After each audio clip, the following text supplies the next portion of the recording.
నమస్కారం.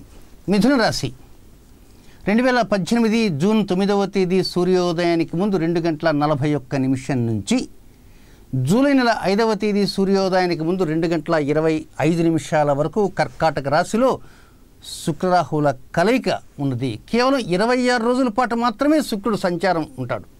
1.5 మంత్ ఉండవలసిన శుక్రుడు 26 రోజులతోనే ఆ రాశిని దాటి వెళ్ళిపోతున్నాడు.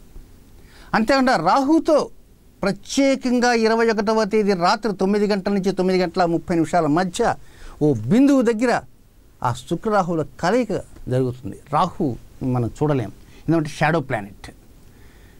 సో ఈ మిథున రాశి జాతకులు ఈ 26 రోజుల్లో తీసుకోవాల్సిన జాగ్రత్తలు ఏమిటి, ఎలాంటి జాగ్రత్తలు తీసుకోవాలి అనే విషయం మీద కొంచెం అవగాహన పెంచుకోండి.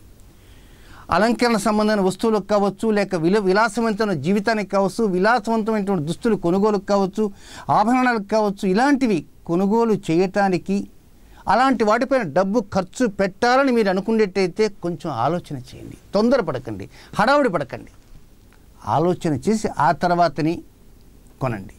లేదా ఒకవేళ కొన్నారనుకోండి, అలాంటి వస్తువుల్ని కానీ ఎవరన్నా అడిగారనుకోండి, అక్కయ్య గారు ఈరోజు మా ఇంట్లో చిన్న కార్యక్రమం ఉంది, మీ హారం ఒకసారి ఇవ్వండి, పెట్టుకొని వెళ్తాను అని అడిగారనుకోండి, మీరు మామూలు మంచి భావంతో మీరు ఇవ్వచ్చు. తిరిగి ఆ హారం మీ ఇంటికి తిరిగి రాకపోవచ్చు.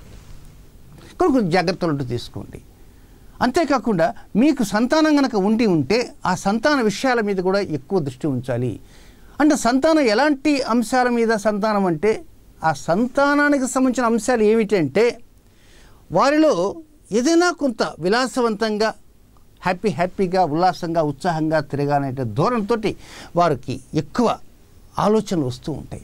అలాంటి ఆలోచనలతో ఉన్న కారణంగా ఆ విలాసవంతమైనటువంటి అనుభవాలని కోరుకుంటున్న కారణంగా కూడా ఒక్కోసారి అనవసరంగా డబ్బు ఖర్చు అయ్యేటువంటి అవకాశాలు ఉన్నాయి. సరే, ఏం చేయాలి? చిన్నపాటి జాగ్రత్తలు తీసుకుంటూ ఉంటే కొంత ఖర్చును తగ్గించడానికి అవకాశం ఉంటుంది. పెడత్రోవన పట్టేటువంటి సంతానాన్ని కొంత కంట్రోల్ చేయడానికి, నియంత్రించడానికి అవకాశం అంటూ ఉంటుంది. ముఖ్యంగా ఈ రాశివారు ఏం చేయాలి అనేటువంటిది దిగువన స్క్రోలింగ్లో వెళ్తుంది కనుక ఆ స్క్రోలింగ్లో వెళ్ళేటువంటి అంశాలని దృష్టిలో ఉంచుకొని ఈ 26 రోజుల్లో జాగ్రత్త పడటానికి మిథున రాశి జాతకులు కొంచెం తక్షణమే ఉపక్రమించాల్సిన అవసరం ఉందని గ్రహించండి.